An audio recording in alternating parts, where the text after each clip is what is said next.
Hello and welcome to another episode of Starside Chat. I'm one of your hosts, Zach Owens, and joining me as always is Aaron Capo. Hello. And I have a question for you, as sometimes I like to do. Oh. We do like a conversation starter. Yeah. I want you to predict Nintendo's next console. It's impossible, but I want you to try.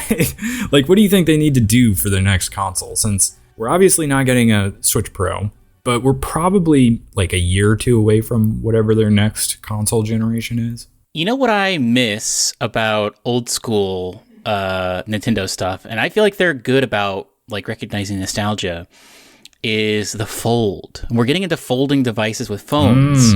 Yeah. I think an interesting, I don't know how it would work, because I think regardless of whatever the next thing is going to be, it will be a hybrid between TV and mobile. But I could see the mobile version unfolding in an interesting way.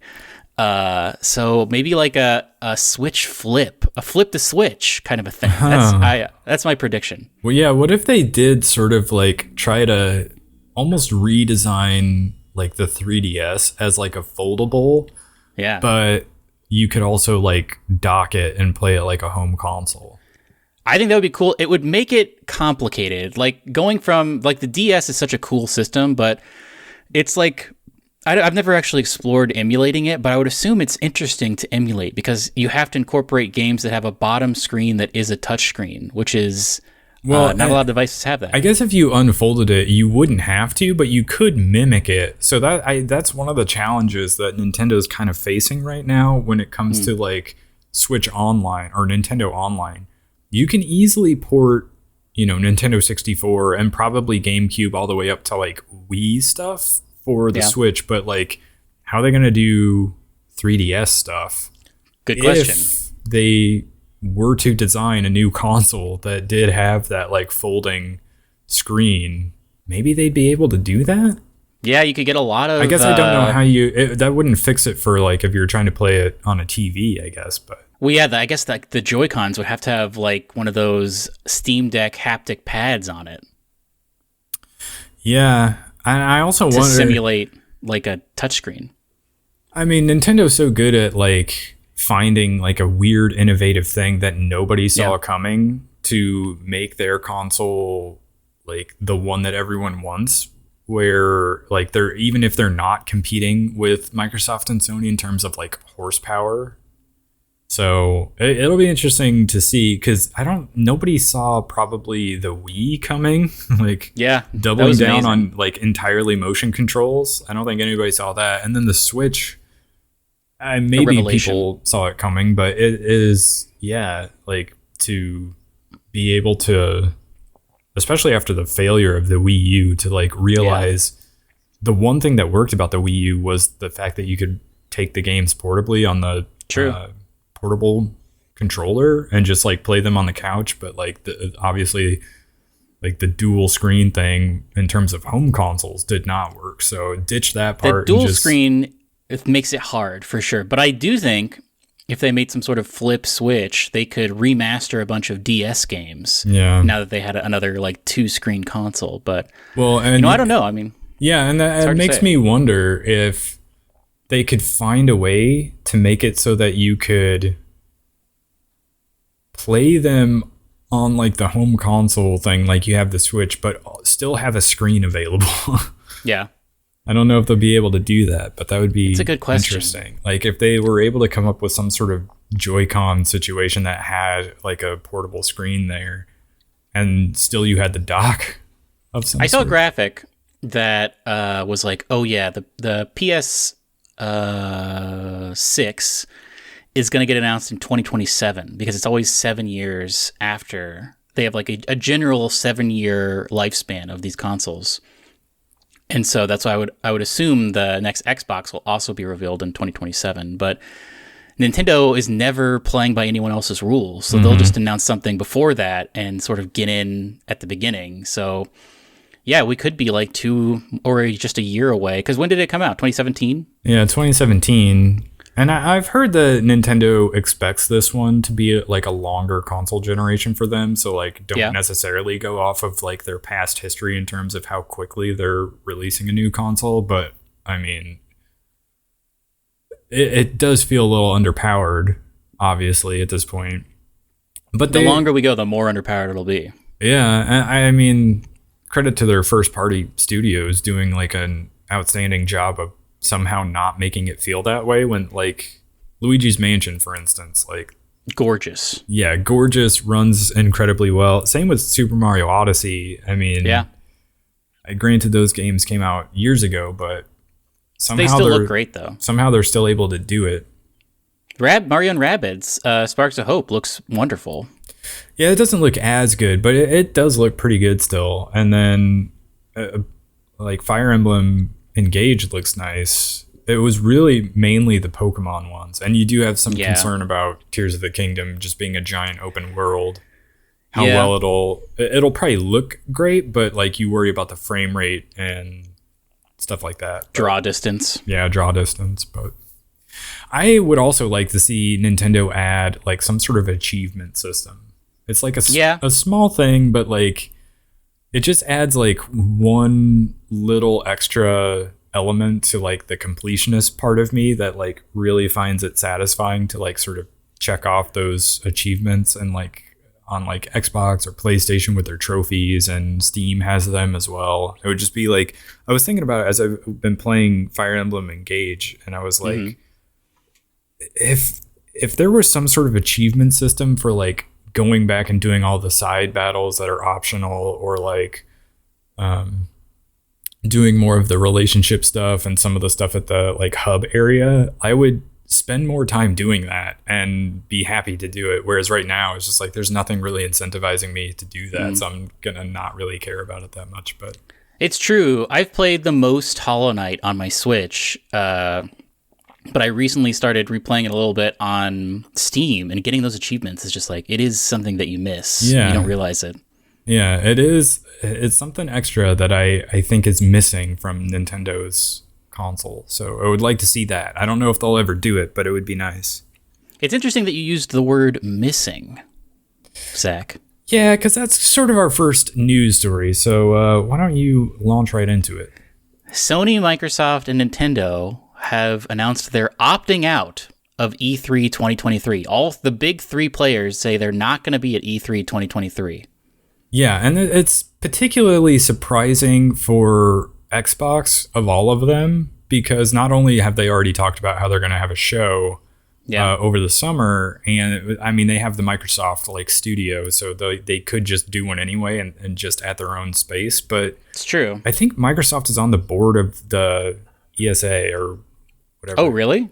So it's surprising to me that I feel like these companies have had like a good working relationship with them in the past. I think Nintendo might even have like worked with them on like establishing E3 like way back when, and they've always had a pretty good working relationship. Although Microsoft like famously was the only one to stick with E3 when like even PlayStation like opted out a couple of years ago, and of course Nintendo has been doing their own direct for a while. But so I found it particularly surprising that even Microsoft is a little bit out. But I wonder how much of that is, well, you guys took a year off and we had to work out our own thing, and we realized we kind of don't need you.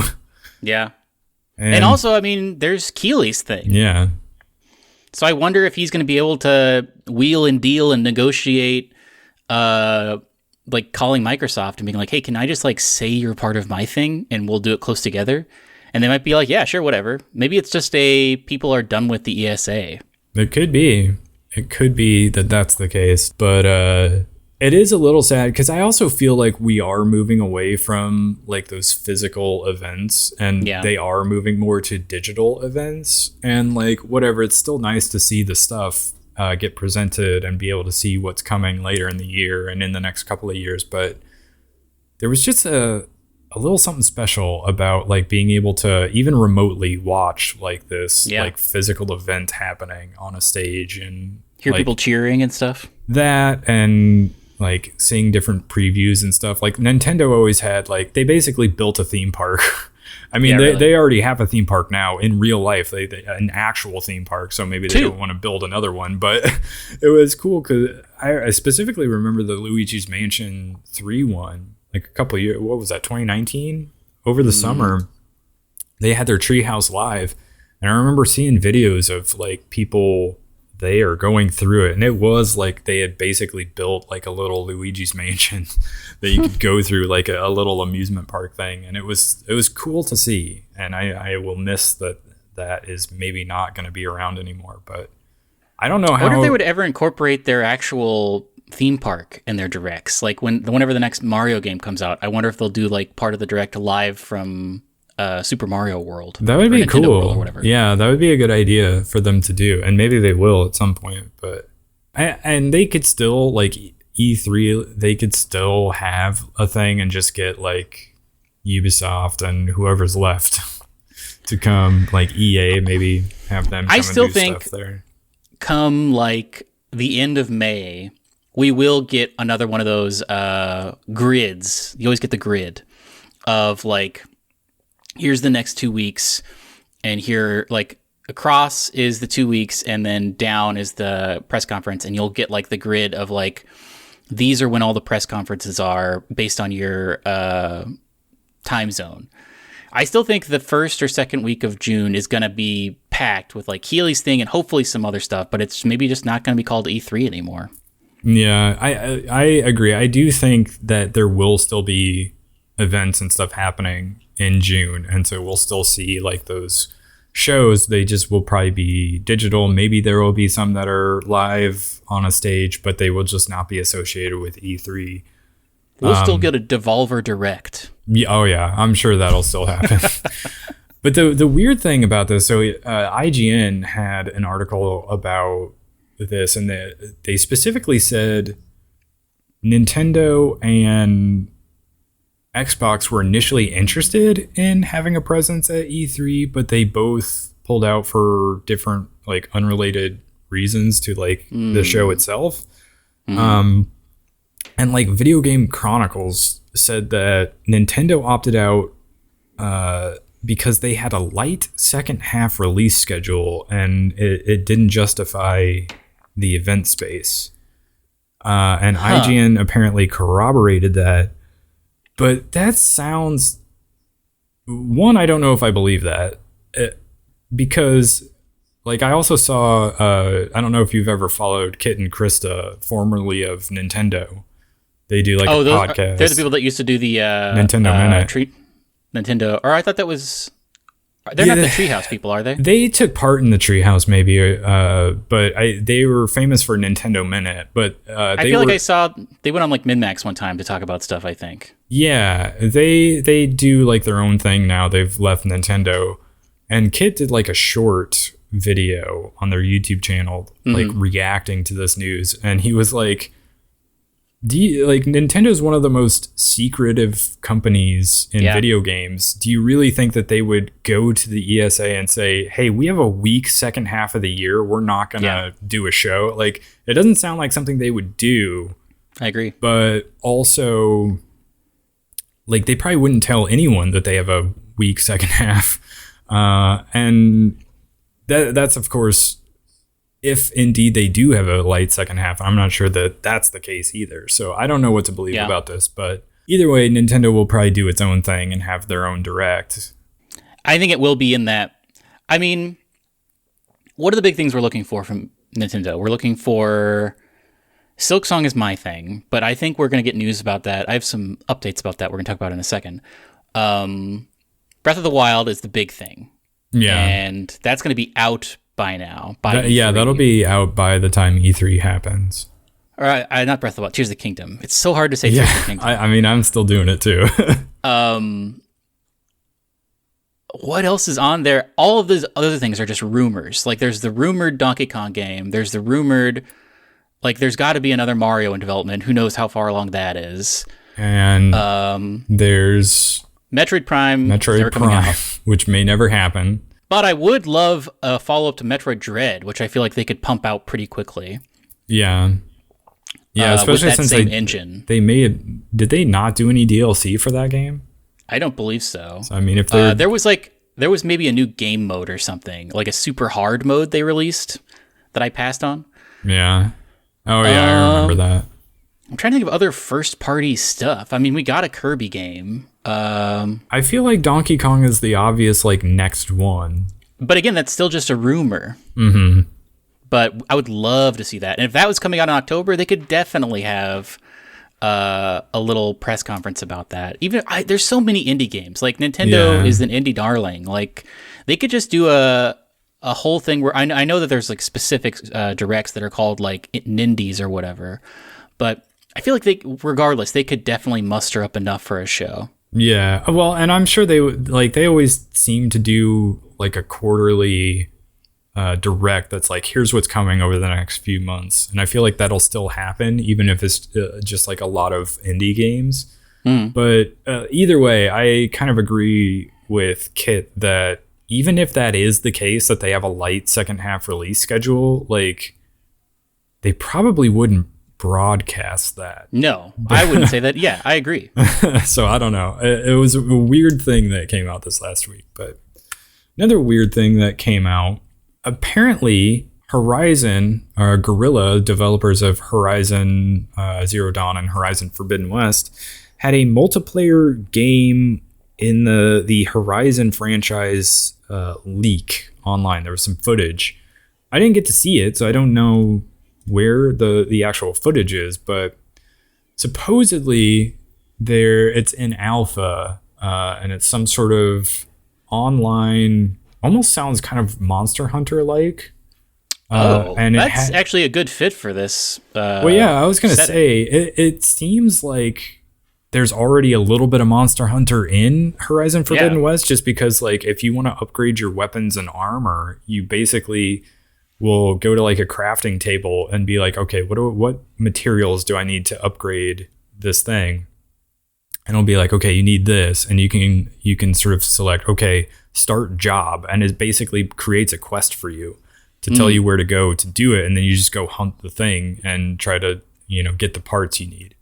So there's already like a little bit of a Monster Hunter thing in the game already, so it would make a lot of sense. And also, I believe there was like an Aloy outfit like DLC for Monster Hunter World. That's true. So, yeah, because I remember that, because you could get their bow or whatever. Yeah, and like there was like a Palico outfit that made your Palico look like one of the little robot dinosaurs. So it was. I feel like this is an obvious thing. I do believe the art style is not supposed to look like the main like Horizon games. I think it's supposed to look a little more cartoony. Interesting. I don't know where this is coming from, but I am very curious to find out more. It would be one of those things where maybe we'll see something about this like over the summer, and maybe it'll be like a fall thing. I don't know, but I think it sounds actually kind of interesting. Talk to me about Starfield. So Starfield is supposedly playable from start to finish. What do you think of this? Are they literally just like in cleanup mode, clean up the bugs, make it run well, and they're just like waiting to release it until this the is fall? what I hope, because I feel like Skyrim and all of their previous games, really, Fallout 4, Oblivion, they all get kind of a bad rap as far as like bugs. Like you'll see very funny compilations of like, check out this crazy bug that happened in Skyrim, or like this guy walks through a wall and then says like, hey villager, or like a guy, like you walk up to a guy and he's like, I'm very busy right now, and then he just like goes to bed. So I would love for them to be like, okay, I mean, mechanically, some of that is like the fun quirk that is like known to Bethesda games that I agree, become 100%. a little bit of its own just like fun quirky factor when it comes to these games. I wonder if they've learned from that and they're like, okay, the game works now. It works, and now everything, like every waking moment is now, obviously we don't want them to crunch, but like now all we're going to spend time on is just polish. We're going to polish this thing because we want this to be Skyrim. We want this to last. We want this to have a decade of play afterward. More than a decade. Like this thing, when we push it out the door, has to be like, we don't want a cyberpunk. We want something that people are like immediately are into and continue to be into, something we can port to the PS6, basically is what they're looking for. And so hopefully it is playable. And now they're just like combing through the hours and hours of content to make sure it's crisp and clean. But who knows, I guess.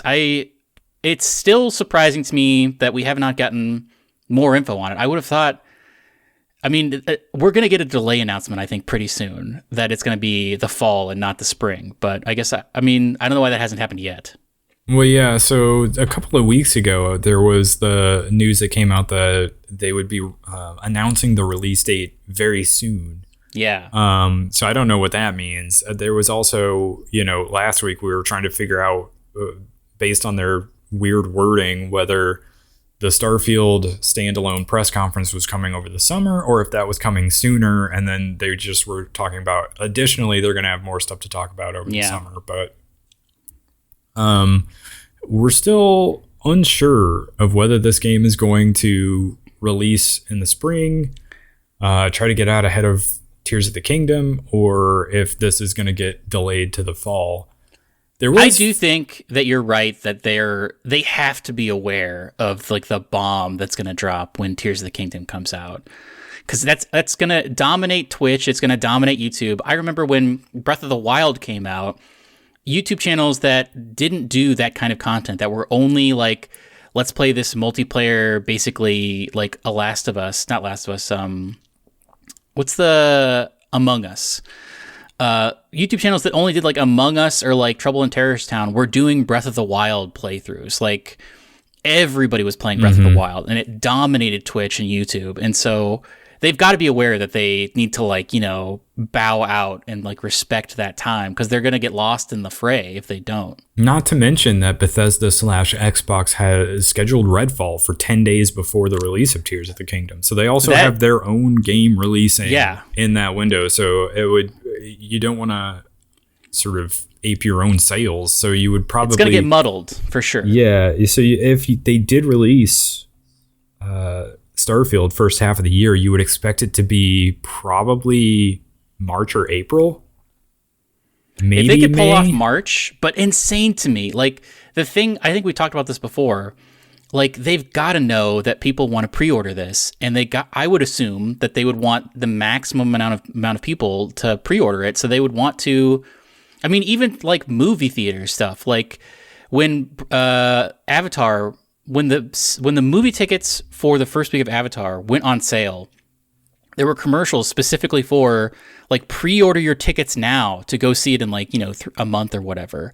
Like you want a large window where people are like consuming your product before it even comes out. And so the closer we get to March, it's like, what are they doing?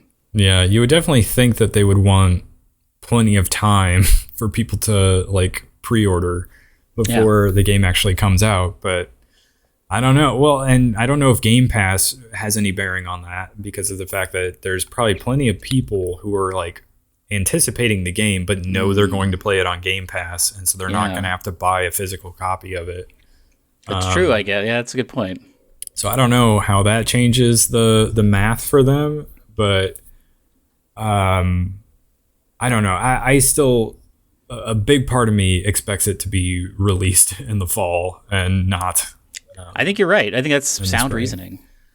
And, it could be good, too, because you remember famously that, like, Wolverine movie tie-in game for that horrible Wolverine Origins movie that came out was, like, oddly, like, really well liked, that game when it came out, because I don't remember what the issue was there, but it, like, somehow they ended up, like, basically having the game completely done. And they ended up waiting like 6 months to a year before they actually released it. Yeah. And so they just spent all that time squashing bugs and making sure it was like running well. And you ended up with this insanely polished, basically God of War clone, but with Wolverine as the main character. And people were like, the movie sucks, but this game is actually really good.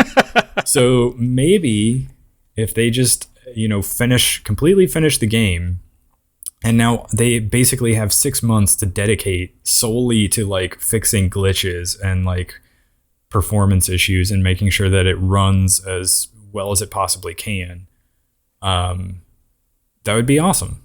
They're in it for the long haul. I think that makes sense to me. Is like they get it to where it's playable, and now every single person is just like bug hunting and making sure there's not like crazy stuff. Like nobody wants to be a cyberpunk these days. Like yeah. That, for better or worse, both of us I think are very good, like hot on Cyberpunk now. We both think it's a good game, but definitely it was a wake up call, I think, for a lot of people in the industry. Like, hey, you can't just like adhere to this release date because the higher ups say you need to. Like, it was a disaster for a while, and they fixed it. But I mean, everyone knows about it. Like people who we talked about it when it happened, people who didn't even play games were talking about it. It was crazy. Yeah, and that game was probably the most anticipated game of any other game out there at the time, and it launched in such a horrible state that it just like the conversation around it like turned on a dime. Yeah. So you would definitely hope that would not be the case with Starfield as well. Let's shift gears and talk about another Star-related property. Another delay. I guess we're only supposing that Starfield will be delayed, but another Star game is delayed, but not by very much. Starfield Jedi Survivor is being pushed from March 17th back to April 28th, so a little over a month. Still coming out before Tears of the Kingdom. Yep. Are you anticipating this game? You think you'll give this a shot? Not really. I played the first one for when it was free on Stadia, and it was fine. I enjoyed it. But I don't know that something that didn't click for me. I'm not into Star Wars that much overall. I think that's something I learned a little bit in trying to play the first Star Wars Jedi game. I like it, and like I like The Mandalorian and that Boba Fett show, but I don't know. It's not like a world that I need to know more about. I guess I'm good, and so it was like a fun game. I progressed so far that I was able to receive the double lightsaber. And then I was just sort of like, I can do something else now. I don't need to complete this. I mean, it was an interesting story, but I don't know. It's also coming out right next to Breath of the Wild. So like, I don't know, RIP to this game. Yeah. Yeah. And it didn't feel like, I think it's an interesting concept, but in practice, at least for me, when I tried to play it, it was not sort of the power fantasy that I wanted a Star Wars game to be. That, I will say, if you play it on super easy mode, which is what I did, it is kind of that. Is it? Because I was not really interested. This is before I even played like Hollow Knight and realized that sometimes hard games can be fun. Where I was just like, nope, I'm playing it on very easy. I think it's called like cinematic mode or something, where it's like I would like never lose health basically, and I could just like use my lightsaber to kill everything. It was great. Well, and the other part of it was this, like, I love the original Star Wars trilogy, and I basically have learned I don't really like much else outside of that. And when it comes to Star Wars, there was an era back in like maybe the GameCube and original Xbox era where there were some cool Star Wars games that I was into. Yeah. Like in that era where you had those sort of 3 different console generations, there was some good stuff, but I don't know. I've been out on Star Wars, so I don't think that N64. What was that called? You know that N64 Star Wars game where there was a pod racing part of it? Was it just Pod Racer? No, it was like a first-person shooter. I don't remember the name of it. You were like some guy. I don't recall. Not important. But yeah, Star Wars. We're meh on it, I think. We're meh on Star Wars these days. Are you meh on the PlayStation Plus collection? We were talking about a hilarious thing that happened before we started recording is we were like, what is PlayStation Plus? Does it exist? I believe you Googled the phrase, does PlayStation Plus exist? No, you Googled, does Xbox Live exist? Yeah. But, yeah, like I remember them being like, them rolling out their like tiered system of subscriptions. And then I didn't even remember when that launched, but we had to figure out what's being discontinued because PlayStation Plus collection is being discontinued. And what is that? Yeah, and there are 3 different tiers under the umbrella of PlayStation Plus. And PlayStation Plus collection is just something additional to that. So it's very confusing. PlayStation Plus collection is like some of Sony's like best sellers. It's like a list of like 19 or 20 games that were like did really well and are beloved and reviewed very well that you got as like if you subscribe to one of the PlayStation Plus tiers on PS5, you just had access to those games at no extra cost.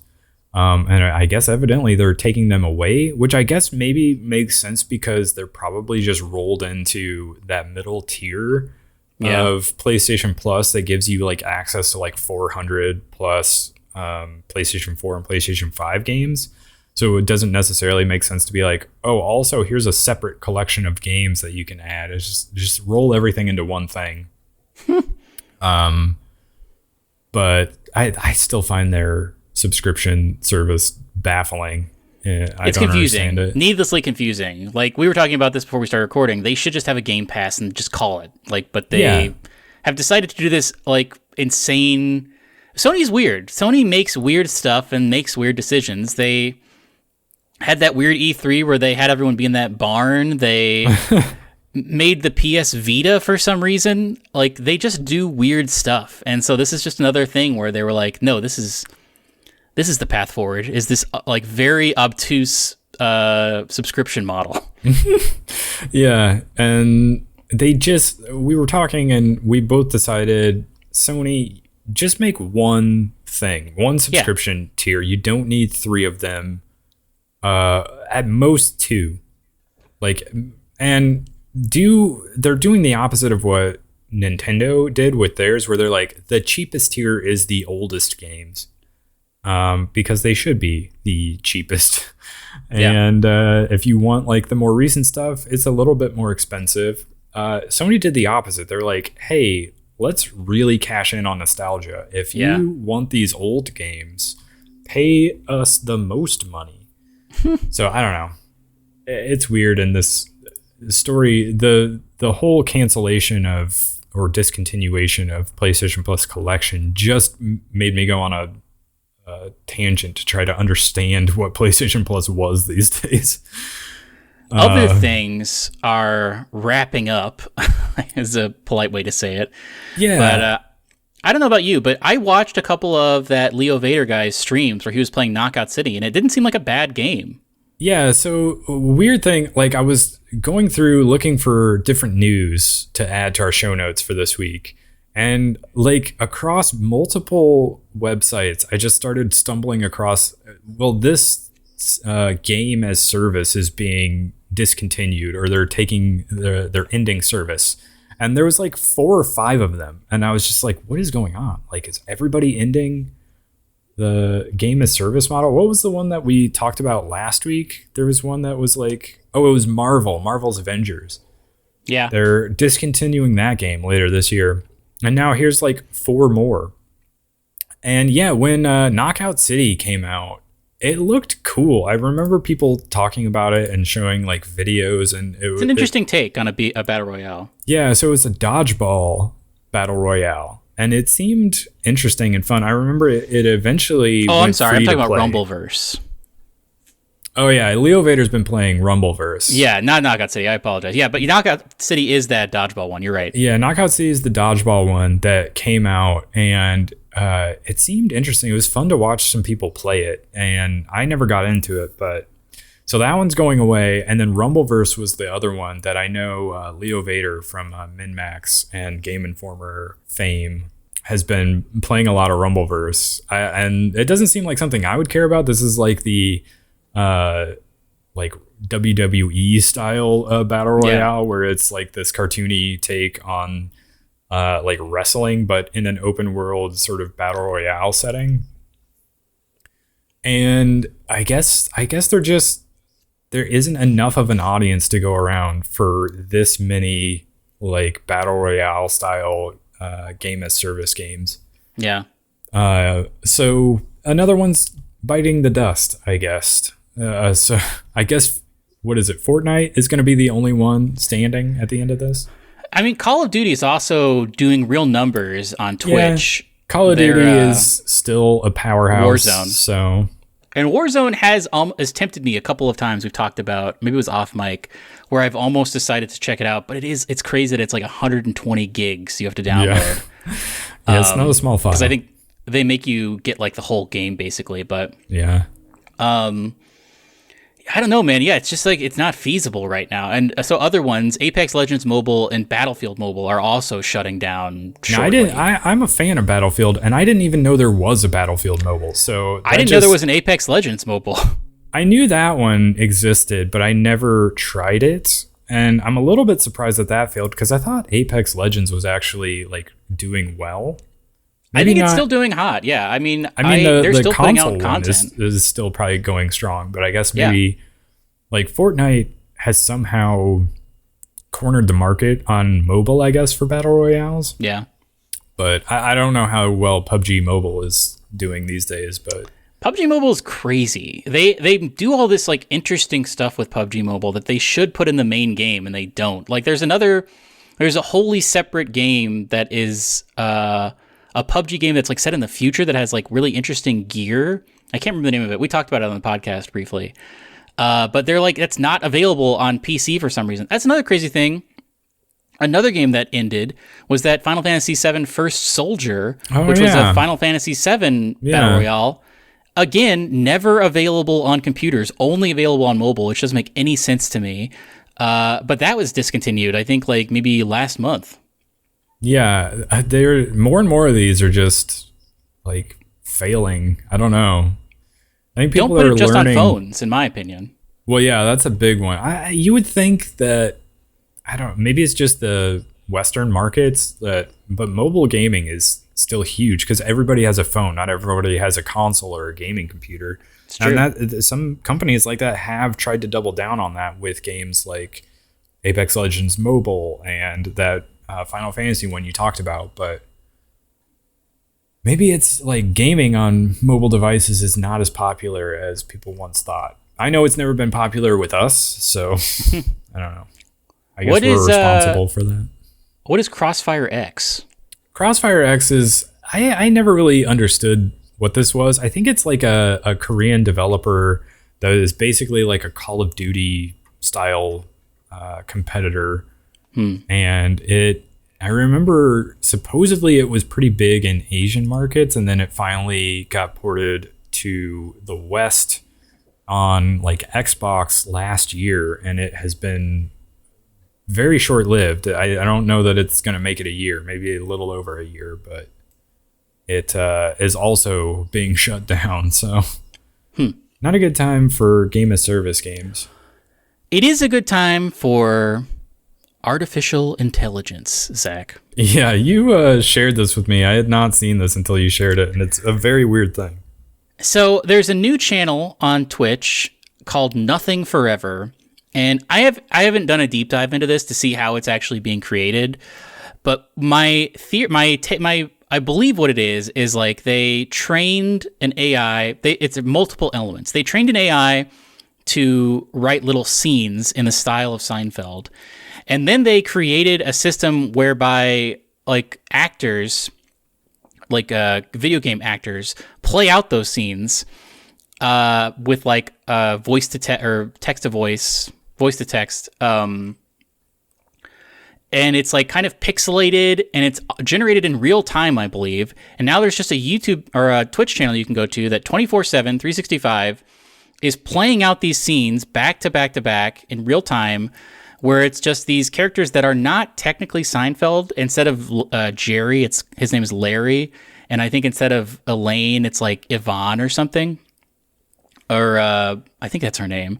And I forget what Kramer's name is and George's name is. But it's surreal to watch. Like, I put it on and I watched it for like an hour one time because it's just so weird. And like, it's really glitchy. Like when characters sit down on the couch, it's sometimes hilarious, and they'll just like fall through the floor sometimes because it is just like, I don't think it's learning is another thing. I think I was talking to someone, he was like, man, so it's just going to keep getting better and better. And I was like, I don't think that's the case. I think it is set in motion and it's not any sort of like learning algorithm. It's just going to continue to do what it's doing, but it is unique 100% of the time. So I don't know. What did you think when you watched this? It is super weird, and it's funny because it's weird, not because like the writing is funny or like the performances are funny. It's funny because you're like, oh, was that supposed to be a joke?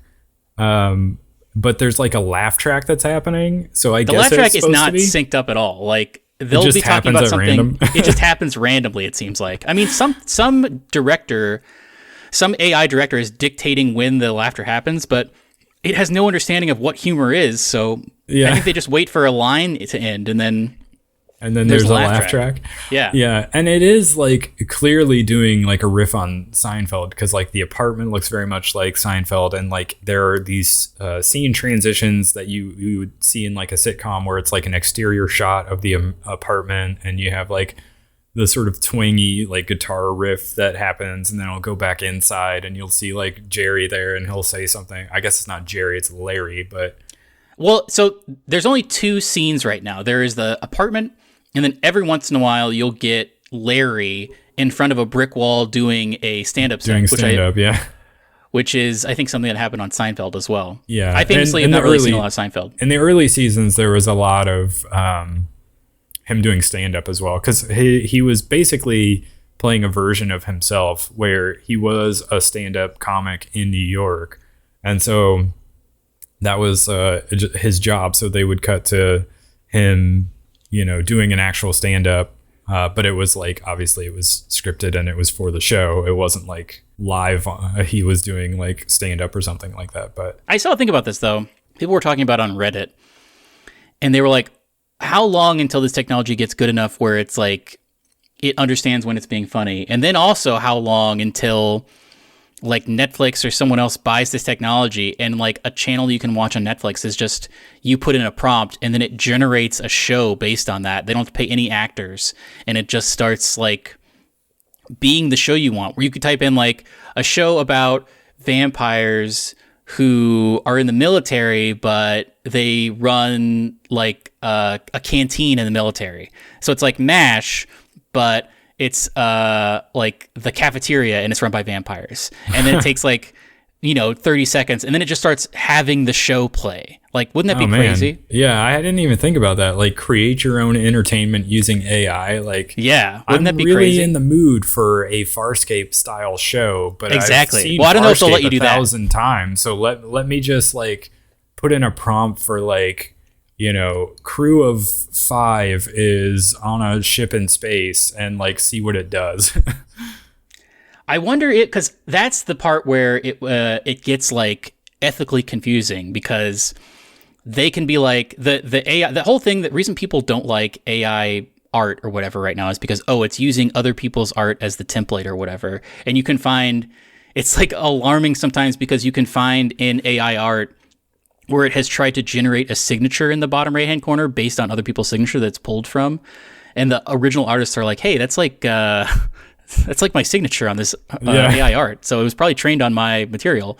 But I wonder if like that's the quandary you get into, is like, I want to watch more Farscape, like generate more Farscape for me, but then nobody involved in Farscape is like getting any money. But is that real? I didn't even think about it that way. It's such an ethical quandary. Yeah. I didn't even think about it that way. I was thinking more like, let me just enter a prompt that would result in something similar to a show like Farscape. But you're saying somebody could probably enter a prompt that was like, give me more of that thing that already actually exists. Give me a follow-up season to Sopranos after that Sopranos finale. I want to see what happens after that Sopranos finale. Wouldn't that be crazy? I mean, it seems like it is eventually going to be possible based on remake the Star Wars prequel trilogy. Now that is where the money is, Zach. That's what we should invest in. Yeah, that would be very interesting. But anyway, I thought that was interesting. Here's something else I'm going to talk about briefly. I feel like these past couple episodes, I've been getting on a soapbox at some point to talk about something that no one else cares about, like all that Dungeons & Dragons stuff. But I'm going to do that again right now, so get ready. Strap in. Okay. I watched a video on YouTube yesterday of a person who follows Silksong stuff, and they said they had some compelling evidence, Zach, that we're going to get some Silksong news soon. Because here's their points. A couple of days ago, I believe on the 30th of January, some metadata changed on a store page for Silksong. They changed some stuff, some like pretty background stuff, but someone is editing the metadata for this page. Additionally, the last time Team Cherry had a video of them talking to their audience and talking about Hollow Knight was on a Valentine's Day. You can go back and watch that video on Team Cherry's YouTube channel, and they're sitting next to like a little bouquet and like a heart because it's Valentine's Day. Also, the last time Hollow Knight was announced, and then, well, it was a Kickstarter, obviously, but they announced the release date 2 weeks before the release date. And so, people are speculating that sometime in the next 2 weeks, we're going to have an announcement about Silksong's release date, and it very well could be 2 weeks from that date. And so, that's my thing I've talked about. What do you think? So you think a release date is imminent? I don't know. I mean, I feel like we're primed for any kind of announcement for anything. There's like 3 or 4 things we're waiting for that no one is talking about. And I feel like I'm just waiting for the other shoe to drop on any of them, like Starfield or Silksong or this Donkey Kong thing or whatever. But Silksong, I think, is the most likely we're going to get stuff on. Or maybe this is just my hope. Because there's been these like rumblings in the back, and we don't really know how far along it is, but they have been working on it for quite a while. And I would love at least another trailer to come out this month, even if there's no release date. But I think there will be a release date. So on our first episode of March, maybe we'll talk about it if nothing happens. Yeah, I mean, I feel like that's among the games that every year we're like, it gets more and more improbable that it doesn't release. And we're to a point now where definitely with Starfield and like even Tears of the Kingdom going back a few years, we were like, oh yeah, this is the year. And then it wasn't the year. And then last year we're like, oh, for sure, it's going to happen this year. It's going to be a crazy year because we're going to get all these games. And then like half of them got pushed back. And now this year, you're like, okay, well, there's no way it can happen again. It has to be this year. Especially after like some release dates have been announced and then they ended up delaying them anyway. I mean, you have to imagine it's been long enough that this game can probably come out at some point this year. I think that's sound reasoning. And we'll be reporting it. Zach, I'll make this promise to you. Regardless of what I'm doing, on the day they make that announcement, we will make a video about it. Okay. And we will release it. All right. So even be on the lookout for that on our YouTube channel. Even if it's something where it's going to really be an imposition to me to get to a place where I can record, I will do it, and we will be recording on that day. We'll make it happen. All right. And then the other thing, did you watch this new Mario? It's like a 40-second Mario trailer. I saw the poster that everybody was talking about. I didn't actually watch the trailer, though. You don't really learn much more, except for you hear Donkey Kong's voice, and it is just Seth Rogen's voice, so he's not doing a voice. It seems like he is just doing Seth Rogen. Tracks with the way everybody else has performed their roles, I guess. The only other interesting thing about it is you get to see Cat Mario, which is a cool... It does seem like they're putting in a lot of things from the game in this. Like, there's going to be Mario Kart. He has a cat suit, which I could not have predicted he would have a cat suit. If anything... I would have said, like, oh, he'll be like Fire Mario for sure, and he'll probably be in a Tanuki suit. But the cat suit is almost so new, I didn't predict that they would do that. But he is going to be Cat Mario in this, which is interesting. Yeah. I figured you'd probably see at least a handful of those classic Mario suits, but yeah. The Fire one for sure, yeah. But that's in our show notes. And then, yeah, that's the main news. So wait, we're going to talk about this in a second, but have you been playing Hi-Fi Rush? We talked a little bit about how I was playing it last week. I can talk a little bit. I did play a little bit more, not very much. I like it. I understand why people are into it. I'm not as high on it as most people. Yeah. Not as Hi-Fi Rush on it as most people. Like I listened to the Min-Max show this week and they were just gushing over it. Like they're like, oh, this is like game of the year material. This is like top 10 stuff. Like this is going to be in that conversation. And I was like, really? Because to me, it's like, I get like visually it's a pretty attractive game. It's got like a nice cartoony sort of comic book art style. It very definitely looks like Saturday morning cartoons. And the main character's got this like Peter Quill energy about him. But I don't love the fact that it's rhythm based, although like to their credit, it is like the most accessible rhythm based game can be. Where I struggled with it a little bit, and why I've been a little bit hesitant to jump back in is because it gets to a point where it starts really trying to get into like a parry system that is a little bit more like you have room for error when it comes to like performing the other, because it's very combo based, and so you're doing combos but you're pressing your button presses in time with the beat, and it's very forgiving in terms of pressing the button presses in time with the beat normally. But when it comes to the parry stuff, you have to be on with that. And so I don't know how much I will keep going with it. I will maybe keep playing it, but you'll see because we've been trying to build like our top 10, the Starside Chat top 10 of the year / game of the year watch. And for now, we just have 4 games because those are the 4 games that came out this year so far. And they are Fire Emblem Engage is our number one. And all of these can be rearranged and moved. They're not like set in stone. But for now, we got Fire Emblem Engage at the top. We got Vengeful Guardian Moonrider at number 2 and Dead Space Remake at 3 and Hi-Fi Rush at 4. I would move Moonrider down, especially since neither of us have played it. I have at least watched a good amount of Dead Space Remake and think it's cool enough to keep I also think it's very cool, somewhere in there. But I would move Hi-Fi Rush up to number 2 is where I will rearrange this to. Which would make it Fire Emblem Engage, Hi-Fi Rush number 2, Dead Space Remake 3, and Vengeful Guardian Moonrider 4. And I don't know that I expect any of these to still be on the list by the end of the year. No. Except for maybe Fire Emblem Engage on my personal list. I don't know that it'll make the overall show list. Yeah, just because there's a lot of stuff coming out. Oh, speaking of which we did not have in the show notes, there was like an 8-minute gameplay overview of Atomic Heart that came out this last week. I watched that when you sent it to me. It's very interesting. It looks awesome to me. It looks really good. That's a game that I was already kind of anticipating, but just like getting to see that preview coverage of it really made it even more something I'm anticipating. So yeah, that's coming to Game Pass, so I will play it on PC. I think I'm probably going to play it on PC too. I think I'm going to get it on Game. That will probably be the thing that pushes me over the edge to get Game Pass. I've been kind of teetering on the edge of it these last couple of weeks, but I definitely want to play that game. I think it looks really good. And it comes out on the same day as that Like a Dragon Ishin game. Oh yeah, that I also think will be a pretty cool game.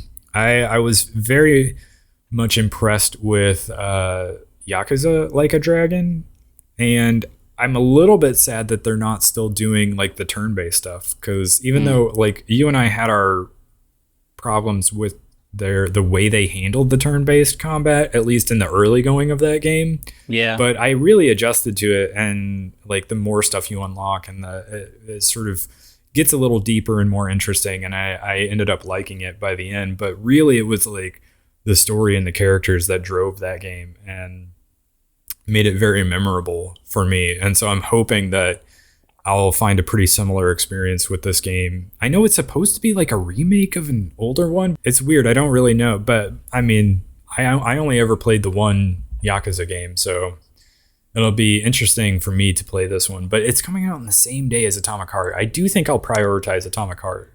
Yeah, I think so too. So it might be a while before I get to that other one. But those are two coming up this next month that could easily rearrange this top 10 list that we're building. So, oh, yeah. Otherwise, I've played ever so slightly more of Hi-Fi Rush and played Fire Emblem Engage as the other thing I've been playing mostly. And I still like that game. I like writing-wise and character-wise, it's definitely not as strong as Three Houses. It's kind of like generic high fantasy story, but I don't mind that so much. It's all right. It's just something to like propel you from battle to battle, which is fine because the battle system is really the highlight. And it's very good. It's very fun to play, and it's just something about their UI and the weapon triangle system that they have that just makes it way more appealing to me than most tactical strategy games. Even something like Divinity Original Sin 2. Like, I didn't stick with that game all the way through. I kind of liked what it was doing, but like I didn't play it all the way through. Whereas this one, like the Fire Emblem series, like something about it, like they just have like a secret sauce to the combat, I think. And like half the characters work for me and the other half don't. So they definitely don't have as good a hit rate on like the writing for the characters as they did with Three Houses, but I'm still playing it, still enjoying it. So I'm gonna try to finish that before Atomic Heart comes out. But what have you been playing, watching? I have been Zach. We talked a lot about Dungeons and Dragons and Pathfinder and stuff. I have, for a while, been preparing a campaign for my friends, and I have decided to switch over to Pathfinder, 2nd edition. So I've been rebuilding my campaign in Foundry in Pathfinder. It's been very rewarding and fun. So I've been doing that a lot of evenings, but I've also been watching a lot of dumb isekai animes. For those that don't know, isekai is the classic, like a guy or girl goes, like, basically is like a person in Japan and then either gets killed or like falls through a portal or something into a magical land where they're like very overpowered, and it's like very relaxing to watch. I started watching this one. all these have really crazy names also, but the one I started watching is called, actually let me pull this up real quick. The description is very funny. So I've been watching Campfire Cooking in Another World with My Absurd Skills. And this says, basically the plot of it is a guy is just a normal loser in Japan. And then he gets summoned into a fantasy world, but he's not like a fighter or anything. And he, much like most isekai games, when you're in the fantasy world, for whatever reason, it's like you're in an RPG, so you can like pull up a menu and see your stats and stuff. That's true, like across most of these. Another famous one is That Time I Got Reincarnated as a Slime is a very popular one right now. It's very similar in setting, but in this one, he has a unique skill. Like, he gets summoned with 3 other people, and like one person has like a super powerful skill and another person has a super powerful skill, and he looks at his skill in his skill menu, and it is called Online Grocery. And he's like, oh, that's interesting. I'm just going to like take off. And the king of that country is like, yeah, you can't really fight. So we're just going to give you some gold and pretend you're not from another world and just live in our world. And he's like, okay. Then he discovers his skill is that he can basically go on the internet and buy things from an online Japanese grocery store. And so he starts to do that, and he starts to cook for people, and everyone is like, man, your cooking is so good, to the point where a magic dire wolf approaches him and is like, hey, you cook so good, you should do a contract with me and always cook me food, and then I'll be like your pal. And so the progression of this is basically just like every episode something kind of happens. He cooks like a really good, like well animated meal that makes you really hungry with products I think that you would find in a real Japanese market. Like, it's branded stuff that probably people in Japan are like, oh yeah, I buy that all the time. But then like these people in other world are just like, man, this like ginger curry sauce is so delicious. Your world is so crazy. Japan is such a great place. But it's good. I like it. It's just a weird show that I'm enjoying watching. It's very relaxing. I watched that Time I Got Reincarnated as a Slime as well, and that's also just like, these shows are basically just a guy goes into another world and is just like OP for every episode, and people are just very impressed with him. Another one I've been watching is called Handyman Saito in Another World, and this one is just a handyman guy gets put into another world, and people are always like super impressed by him. He's able to like pick locks because that was his job back in Japan. He like took a course about how to cook, so he knows how to cook stuff. He just like does a bunch of odd jobs, and in our world it doesn't really mean anything, but in this other world all this is like very important and good to have. So like, but anime is great. I've said that before on the podcast, but I love to watch it, and it's great. Yeah, so I think you have some parting wisdom, because I actually see it written down Yes. for the very first time. I have ever actually prepared. in the history of us doing this podcast. I'm all about Pathfinder, as we've talked about it for the past couple weeks. And Paizo, who make Pathfinder, as well as Starfinder and things like that, I think they sold out of books. So they did so much business because Dungeons & Dragons was doing all that shady stuff.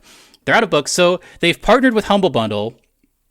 And for like $25, you can get like $400 worth of Paizo stuff. Like, it's all digital. So you can get a PDF of the core rulebook as well as like their bestiaries. You can also get, the great thing about Pathfinder is they publish adventure paths.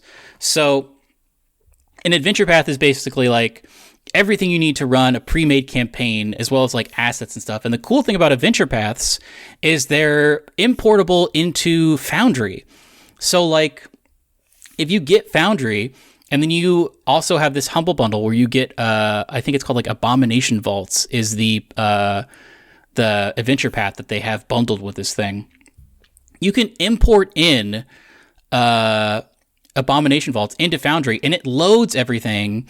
So like all of the NPCs populate, all your NPC tokens, all of the maps populate with like pre-made walls and lighting and like traps and stuff. You don't have to make anything. It's all pre-built.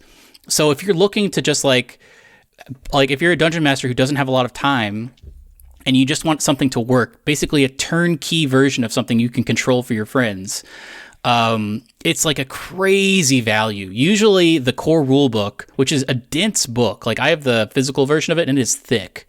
The core rule book for Pathfinder 2nd edition is usually like $20, but for $25 you get the core rulebook as well as like 17 other things, a lot of which are importable into virtual tabletops. So if you're at all interested in Pathfinder 2e, pick this up because it's hard to find digital copies. Like Paizo watermarks their digital stuff and people don't really share them around as much. With Dungeons & Dragons, you can pretty much just search like Waterdeep Dragon Heist Adventure PDF, and you'll find like PDFs that people are hosting on sites. And you can just download them and you don't have to buy them.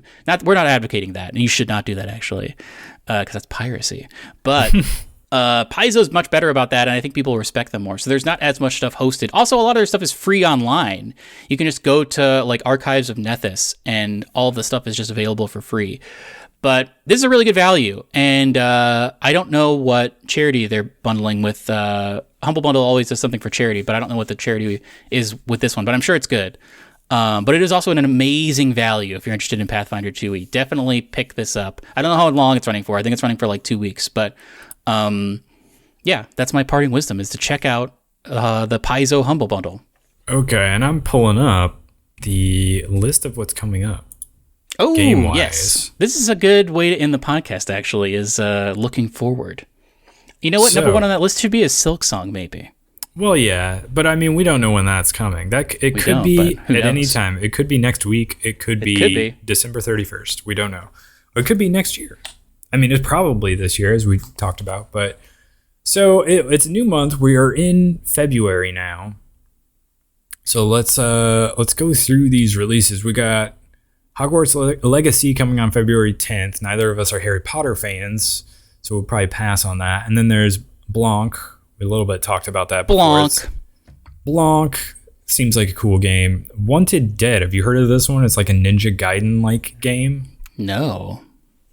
It looks a little bit cool. I don't know if this is up my alley or not, but I will definitely watch some of this. That's coming on February 14th. And then Tales of Symphonia Remastered coming to Switch and PS4 on February 17th. Wild Hearts. This is that Koei Tecmo sort of Monster Hunter-like. They're known for like the Warriors games, you know, but this time they're going for like a Monster Hunter style game. It seems kind of cool. I don't know if it's just because Monster Hunter Rise just came out recently on Game Pass and like on the next gen consoles, but I feel like I've been seeing a lot more of people being like, oh yeah, Monster Hunter is still cool, and now we got this Wild Hearts game coming up. But and then Atomic Heart, which we just talked about, and Like a Dragon Ishin coming on February 21st. And then a game called Clive and Wrench, which is like a 3D platformer, sort of a collectathon Banjo-Kazooie style game. Ooh. Coming on PS5, PC, Xbox, and Switch. And then Kirby's Return to Dreamland Deluxe coming out February 24th. I was on, I forget which website it was, but they had a poll and they're like, what's the, like, of 5 games, what's the one you're most anticipating coming in February? And somehow Kirby won over Atomic Heart and Like a Dragon Ishin and some of these other games. I was like, really? But I guess people love some Kirby. Yeah, I mean, you can buy a plush of Kirby. Can you buy a plush of the guy from Atomic Heart? That's true. Or you could probably buy a plush of like some random like maybe even enemies in that game. Yeah. I think it's going to be really well received. I'm excited to see more of that game and if it does like blow up. Yeah, I think it could be. It's not a sleeper hit because like people are aware of it, but then Octopath Traveler 2 comes out on February 24th. Destiny 2 Lightfall on February 28th. Sadly, we are done with Destiny. I'll maybe watch someone play it, but yeah, I don't think I'm going to be, especially now that Stadia's gone, I don't want to re-download that. Yeah. Although it would be, for you, cool to see running on your new PC, especially since you could get like the high frame rates that I don't think you've experienced yet. Well, I mean, I played it on, I can't remember if I played it on Stadia when I had the Stadia Pro thing, so I don't think I ever got the 4K high frame rate version. I think I only ever got the 1080p 30. Yeah, so it would blow your mind to see that game running in 4K, or not even necessarily 4K, but like 1440p at like over 90, over 100 frames. Playing it with mouse and keyboard. Scars Above, which is sort of, you remember that Remnant from the Ashes game? It looks a little bit like that, coming to PS5, PC, and Xbox on February 28th. So quite a bit of games coming in February. Look for us to be changing our top 10 list pretty significantly, maybe. Yeah, with at least 2 or 3 of these games, I would say. And on that note, why don't you follow us on YouTube, Twitter, Instagram at Starside Cafe, and we'll catch you on the next one. Goodbye. Goodbye.